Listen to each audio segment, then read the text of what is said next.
La crisis política y social que vive Perú inunda las calles. Las protestas ya se extienden por todo el país. El expresidente Pedro Castillo afirmó este martes que está injusta y arbitrariamente detenido y pide a las fuerzas de seguridad deponer las armas y dejar de matar. Más manifestantes han muerto y ya se eleva a 8 el total de fallecidos desde el domingo. Muchos, sobre todo en el sur, piden la renuncia de la nueva presidenta Dina Boluarte. El presidente mexicano Andrés Manuel López Obrador insiste en que Castillo debería haber permanecido en el poder y que en definitiva sigue siendo presidente. La tensión en Perú crece por momentos. El caos se extiende por Perú. Tras la destitución de Pedro Castillo, las protestas no cesan. Los disturbios han dejado ya varios fallecidos. Si bien la nueva presidenta Dina Boluarte aspira a nuevas elecciones en abril, los ánimos siguen caldeados. Castillo y sus representantes legales se aprovechan de la situación. Ahora lo que ha hecho la Fiscalía es presentar una acusación. ¿Y qué va a hacer el Congreso? ¿En menos de 24 horas va a justiciar al presidente de la República mientras el país se sigue incendiando? Un Congreso desprestigiado y un país en llamas. Ante la situación en el país andino, la Comisión Interamericana de Derechos Humanos pidió un diálogo entre el Estado y los manifestantes para garantizar la preservación de la institucionalidad democrática y la garantía de los derechos humanos. La caída de Castillo, algo más que la destitución de una presidenta. Gremios agrarios y organizaciones campesinas e indígenas anunciaron un paro indefinido a partir del martes, sumándose a los pedidos de cierre del Congreso, adelanto de elecciones y una nueva constitución. Este es el momento de luchar para nuestros hijos, para nuestros nietos, para nuestra generación, porque si dejamos ahora, toda la vida seremos pisoteados. Mientras, los gobiernos de Colombia, México, Argentina y de Bolivia emitieron este lunes un comunicado conjunto para expresar su profunda preocupación por los recientes sucesos en el Perú. Según ese documento, los hechos políticos resultaron en la remoción y detención de Castillo, a quien aún se refieren como presidente de la República del Perú.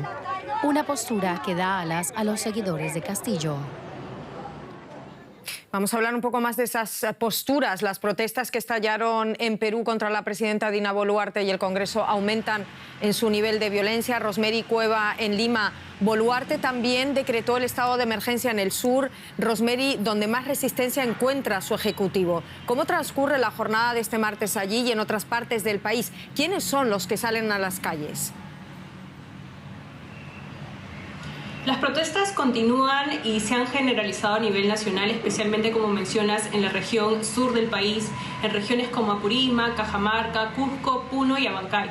Los enfrentamientos entre manifestantes y la policía dejan hasta ahora al menos 8 muertos y las protestas están siendo violentas y la respuesta de la policía, según ha denunciado la Defensoría del Pueblo y organizaciones sociales, es de represión y abuso. A nivel nacional son casi 60 carreteras bloqueadas y se van sumando algunas regiones amazónicas a la protesta. Incluso ellos se estarían dirigiendo a Lima para protestar directamente ante las instituciones.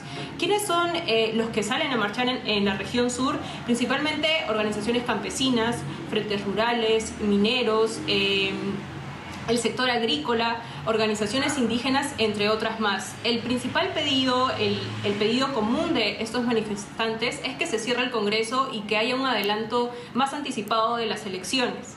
Y también dentro de estos manifestantes en el sur y también un poco en Lima, hay simpatizantes del expresidente Pedro Castillo quienes piden su libertad y rechazan a la presidenta Dina Boluarte. Son diversos los pedidos de la población y muchos de ellos son en base a expertos imposibles de cumplir, como por ejemplo el cierre del Congreso. Vamos a ver, Rosemary, ¿hasta qué punto ese descontento del que me hablas pone a prueba la resistencia de la nueva presidenta de Perú? ¿Y por qué Boluarte no ha convocado elecciones inmediatas como piden muchos?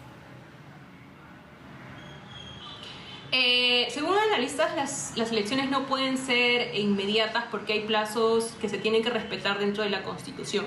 Por ejemplo, la ley exige un mínimo de 9 meses para convocar las elecciones. No se pueden cambiar las leyes electorales un año antes de la elección. Y otro tema es que los candidatos tienen por lo menos que mantener un año de militancia para poder postular. Entonces, para adelantar aún más las elecciones, para pensar tal vez en unas elecciones en 2023, se necesitarían cambios importantes en la Constitución, y estos cambios vendrían mediante un gran consenso entre el gobierno y el Parlamento, lo que en los últimos años no se ha podido ver. Hace un momento Dina Boluarte salió a declarar a la prensa, mencionó que ella va a empujar el diálogo, pero que los pedidos que le pide la gente son casi imposibles de cumplir. Entonces ella tiene un reto muy complicado. Algunos gobernadores regionales, sobre todo de estas regiones del sur, han solicitado que los ministros viajen a cada región para que empiecen a dialogar y llegar a acuerdos, como por ejemplo garantizar reformas políticas desde el Congreso y comprometerse a que haya unas elecciones próximas. Entonces es más o menos el panorama que estamos viviendo ahora en Perú. Muchísimas gracias por contarnos ese panorama, Rosemary Cueva en Lima. Un saludo.